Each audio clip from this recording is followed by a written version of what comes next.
איך תמצאו את המשרה הבאה שלכם? אני אסביר לכם באמצעות אוכל, והיום אני מכין לזניה. אז אני מכין את הבצק בעצמי, כי כמו שאני רוצה קריירה מיוחדת, אני גם רוצה לזניה מיוחדת. וזה הכלל הראשון, אם אתם רוצים משהו מיוחד, אין קיצורי דרך. וזה ממש לא אומר שללזניה מדפי פסטה מוכנים אין ערך. אבל יש משהו ביצירה של משהו ב10 אצבעות שאותי באופן אישי מאוד מרגש. אבל אני לא אומר לכם איך להכין לזניה או לבנות את הקריירה שלכם, רק מראה לכם איך אני עושה את זה. הלישה יוצרת גלוטן, מה שעושה לנו בצק גמיש שנוח לעבוד איתו. אחרי הלישה, הבצק צריך לנוח, ככה הוא מתייצב ויותר נוח לעבוד איתו. גם אתם תנו לעצמכם לנוח ואל תשחקו את עצמכם. מנוחה היא לא מותרות, היא חלק מהתהליך. לזניה היא כמו קריירה, היא אוסף של שכבות והבצק הוא הבסיס, אבל הרוטב הוא התוכן. וזה בעצם היכולות שלכם. אם הרוטב לא טעים, אף אחד לא יאכל את הלזניה שלכם, גם אם הכנתם את הבצק לבד. וזכרו שבסוף אתם צריכים לענות על ביקוש. אני למשל אוהב לזניה בשרית, אבל הארוחה שאני מוזמן אליה היום היא חלבית, אז אני מתאים את עצמי.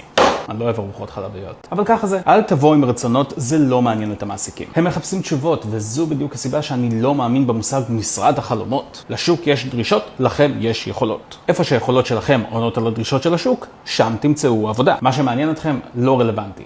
מה שיש לכם להציע, זה כבר סיפור אחר. והטיבול זה מה שהופך את הרוטב לשלכם. אני נגיד מוסיף זעתר לרוטב כדי לתת לו טעמים עמוקים וים תיכוניים. זה אחלה תחליף אם לא בא לכם אורגנו, או אם הלכתם לסופר לקנות אורגנו ובטעות קניתם פטרוזיליה מיובשת. כן חשוב לדעת גם להתאים את עצמכם ולאלתר. גם את הרוטב הבשמל אני מכין עם רביון ולא עם חלב רגיל, כדי לתת לו טעם קצת יותר עגול ועמוק. והבידולים האלו זה מה שהפוך את הלזניה לבלתי נשכחת. תראו, יש באינטרנט המון מתכונים ללזניה, כמו שיש המון מחפשי עבודה, בדיוק כמוכם. תמיד תזכרו שאם בחרתם בדרך הלא רגילה, זה אומר שתצטרכו לעשות דברים לא רגילים. ולפעמים תצטרכו לעשות פעולות מתישות. אולי אפילו לחזור על אותה פעולה כמה פעמים. וכן, זה יכול להיות מלוכלך יותר מלעשות את זה בדרך הקלה יותר. אולי לפעמים אפילו קוראים לאשתך לשאול מה לעזאזל אתה חושב שאתה עושה. אבל אף פעם אל תשכחו למה התחלתם. כי הנה משהו שאולי אתם צריכים לשמוע היום. כשאנחנו חוזרים על פעולה שוב ושוב כדי להשתפר, באיזשהו שלב זה הופך להיות פשוט חלק מאיתנו. ואם אתם חושבים שזה נהיה קל יותר, אז אתם טועים. זה לא נהיה קל יותר, אתם פשוט נהיים חזקים יותר.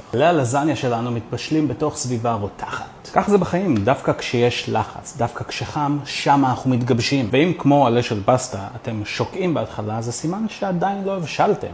וזה בסדר. אל תפחדו מהלחץ. תאמצו אותו. קריירה כמו לזניה זה משהו שצריך להרכיב. דוגמה קלאסית לשלם שגדול מסך חלקיו. ההרכבה היא פשוטה, פשוט של כל מה שאספנו עד עכשיו. רוטב העגבניות, בשמל שלנו. בגבינה אני משתמש בשילוב של גבינה צהובה ומוצרלה. ובואו נדבר על התפקיד של הגבינה. בכל הפילוסופיה שלי של פיתוח קריירה זה כמו לזניה. הגבינה זה המיתוג האישי שלכם. מה שגורם לאנשים להסתכל ולהגיד, וואו, אני רוצה חתיכה מזה. ויש לה כמה תפקידים. היא גם נותנת מרקם עשיר, אבל היא גם נותנת שואו. והמיתוג האישי הזה הוא גם בקורות החיים, הוא גם בלינקדין, וגם באיך אתם מציגים את עצמכם ברעיונות עבודה, ואתם יודעים משהו אפילו ברשתות החברתיות. לינקדין, אינסטגרם, טיק טוק, כל אלו יכולים לעזור לכם למצוא את המשרה הבאה שלכם. תחשבו על זה, מה הדבר הראשון שיראו בלזניה שלי? שכבה של גבינה מותחת מלמעלה. מה שכן חשוב גם לעשות את זה חכם, כי יש דבר כזה יותר מדי גבינה. אתם רוצים שהמיתוג שלכם יהיה טוב, לא כבד מדי. גם הגבינה בלזניה, התפקיד שלה הוא לתת לה מרקם עשיר יותר, אבל היא לא העיקר, היא לא יכולה להשתלט על כל המערך הזה. בסופו של דבר אתם רוצים שהמגייסים יראו לזניה עם גבינה, לא גבינה עם לזניה. ואחרי שהרכבנו את הלזניה שלנו, הגענו לשלב האפייה.